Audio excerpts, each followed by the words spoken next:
After former Green Beret Fred Lewis sustained a traumatic brain injury fighting in Afghanistan, he was forced to retire from the military. And like many vets, struggled to find his place back in everyday life. I was a wrestling coach, a girls volleyball coach, a farmer.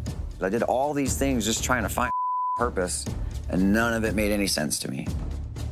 After several dark years, Fred's luck finally changed when he got a call to serve as a medic on a dangerous expedition. Fred? What's up? Hey, man, how you doing? Sam. They were like, we're looking for someone to go and be a medic on this gold mining show. And I'm like, are you talking about Gold Rush? And they're like, yeah, Gold Rush. I'm like, well, who's it with? And they're like, Parker. And I was like, because I'd watched the show and I didn't like Parker. I didn't like his attitude. I didn't like how he talked to people. And Kara loved him. So I was like, now I gotta go do Kara's heartthrob and go and be on the show with him. In the off-season, Gold Rush mine boss Parker Schnabel travels the world prospecting for gold on Parker's Trail. There's gold nuggets this size. Yes. In season 3, Parker chose the gold-rich but very dangerous jungles of Papua New Guinea. We've got a big expedition to Papua New Guinea. We're looking for someone who's just going to slot seamlessly into this team, keep us all alive, keep us safe. That basically was what I did in the military, so this is going to be right up my alley. After a successful interview with Parker's friend and longtime Gold Rush cameraman Sam Brown, Fred got his wife Kara's blessing and headed off to meet Parker. Fred watches that fateful day for the first time in 3 years. I'll be honest, I'm a little nervous. I've never met Parker before, and I know nothing about gold mining. Wow, this is a blast from the past. That doesn't matter. You might pull your hair out dealing with us. Like, that's my biggest concern. I'm not your typical medic, so I don't believe in not taking risks at all. Right. I believe in figuring out how to make that risk so we don't die. To me, attitude outweighs just about everything. So we'll leave the getting to know each other for Papua New Guinea, but are you down? Yeah, totally down. And we'll have plenty of time to get to know each other. Yeah, exactly. Thanks, man.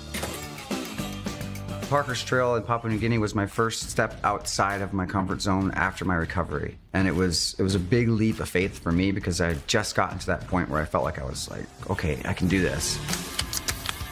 Welcome, Fred. I just treated going to Papua New Guinea like another mission, and I trained up on it before I went. I started learning the language, learned their cultural divides, learned about their history. So it's all about doing your homework and not stepping into something blind. Did you hear that? For the first time, Fred comes clean that Papua New Guinea was far more dangerous than we ever knew. There was a few times that if I wasn't there, That's a 60-foot freaking drop. people could have gotten seriously hurt. We just had a whole pile of guys show up here with a bunch of machetes, and they're definitely not too happy. That was the night we were sleeping in the Japanese war tunnels. We had come up to start a fire, and just happened to be right next to their village. They came over quite pissed off. Why you guys stay like this? All day today you work like this? Yeah. We've done some trekking filming. We are landowner of this area. You are? This is your land. Yep. Oh, okay. We didn't know. My name is Fred. Fred, yep. One thing we're trained to do in the military is to find out what people need. You guys hungry? And the first thing I could tell that they were interested in was the food we had. So that's when I started handing out candy to the kids. You know, this is why we brought Fred. He seems pretty calm. Wait, tuna. Tomorrow,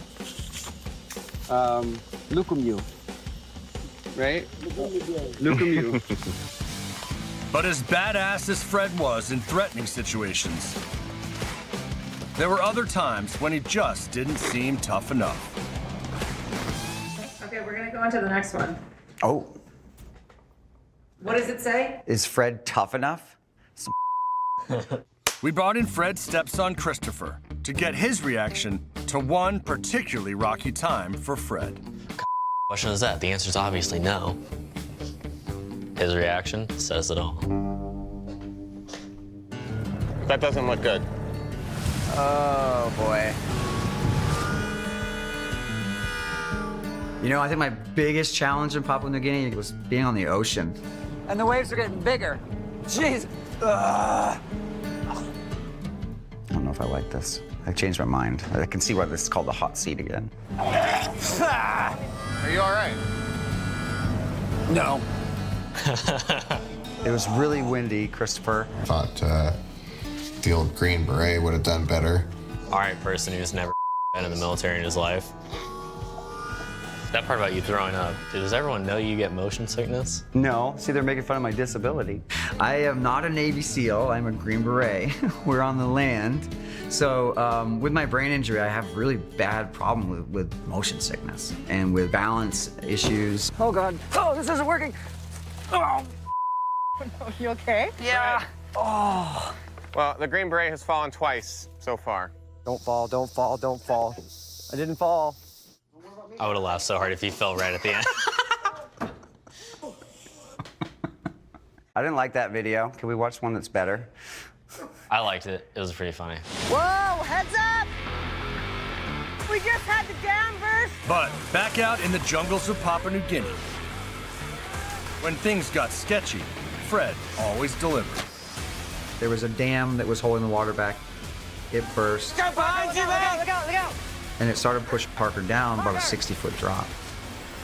So I had to jump from bank to bank all the way down there chasing him as he's getting tumbled. Grabbed him literally on that edge, and then Sam grabbed me. Parker! Got him! He could have easily died that day. Guys, what is that? They blocking the road? But looking back on it today, Fred may have saved Parker's life not once, but twice. I'm Parker. There's 2 occasions I saved his life.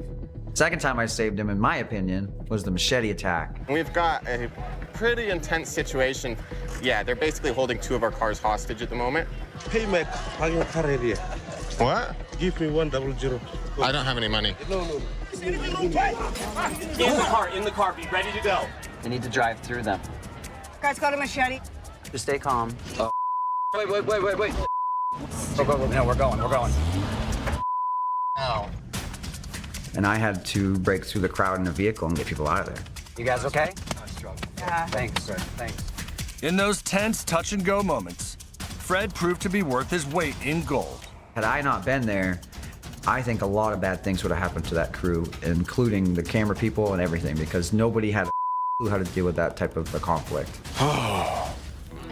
I trusted Fred with my life, and I'm really hopeful that he can be a bigger part of things I'm involved in. I want to get him up to the mine site.